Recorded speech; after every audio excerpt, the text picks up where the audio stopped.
বিশ্বব্যাপী যখন উন্নয়ন ও নগরায়নের নামে প্রকৃতি ধ্বংস চলছে, তখন নীরবে নিভৃতে অনেকেই প্রকৃতি ও পরিবেশ রক্ষায় বৃক্ষরোপণ করছেন। তেমনি একজন বৃক্ষপ্রেমী আনোয়ার হোসেন। কুড়িগ্রাম শহর ও হলখানা ইউনিয়নের বিভিন্ন রাস্তায় তার রোপণ করা গাছ ফুলে ফুলে সুশোভিত হয়ে এখন। এমন উদ্যোগ প্রজন্ম থেকে প্রজন্মে অনুকরণীয় হয়ে থাকবে বলছেন স্থানীয়রা। শ্যামল ভৌমিকের তথ্য, ভিডিওচিত্রে আফরোজা হাসির রিপোর্ট। কুড়িগ্রাম সদরের হলখানা ইউনিয়নের টাপুরচর রাস্তার দুপাশে সারি সারি কৃষ্ণচূড়া গাছ। শুধু গ্রামেই নয়, শহরের রাস্তায় সৌন্দর্য ছড়াচ্ছে কৃষ্ণচূড়া, বকুলসহ সোনালু ফুল।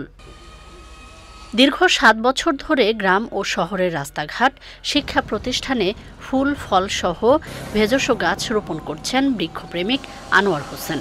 ছোটবেলা থেকেই প্রকৃতির প্রতি অগাধ ভালোবাসা থেকেই নিজস্ব উদ্যোগে গাছ রোপণ করছেন টাপুরচর সরকারি প্রাথমিক বিদ্যালয়ের দপ্তরি পদে কর্মরত আনোয়ার। 7 বছর ধরে বৃক্ষ রোপণ করে আসছি।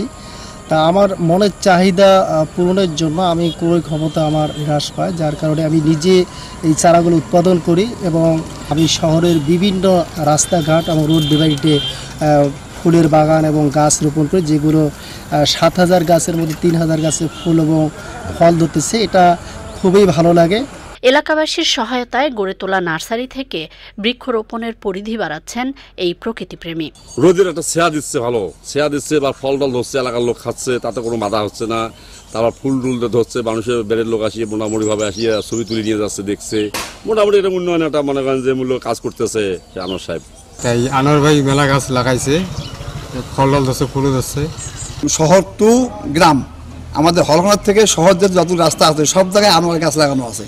বৈশ্বিক উষ্ণতা কমানোর পাশাপাশি প্রাকৃতিক সৌন্দর্য বর্ধনে আনোয়ারের উদ্যোগ নতুন প্রজন্ম সহ সবাইকে উদ্বুদ্ধ করবে। অফিস সহায়ক হিসেবে কাজ করে উনি। আমাদের হলখানা ইউনিয়ন তো বটেই, কুড়িগ্রাম শহরের বিভিন্ন গুরুত্বপূর্ণ অঞ্চলে সদ্যোগে নিজের অর্থায়নে অনেক বৃক্ষরোপণ করেছেন, যা জলবায়ু পরিবর্তনের জন্য এই গরমে অত্যন্ত সহায়ক হিসেবে কাজ করতেছে। এভাবে যদি সমাজের উচ্চবিত্ত মানুষ এই ধরনের জলবায়ু পরিবর্তনের জন্য সহযোগে এই ধরনের বৃক্ষরোপণের কাজে এগিয়ে আসে। ধরিত্রী রক্ষায় গাছ রোপণের বিকল্প নেই বলছেন পরিবেশবাদীরা। আফরোজা হাসি, প্রকৃতি ও জীবন ডেস্ক, চ্যানেল আই।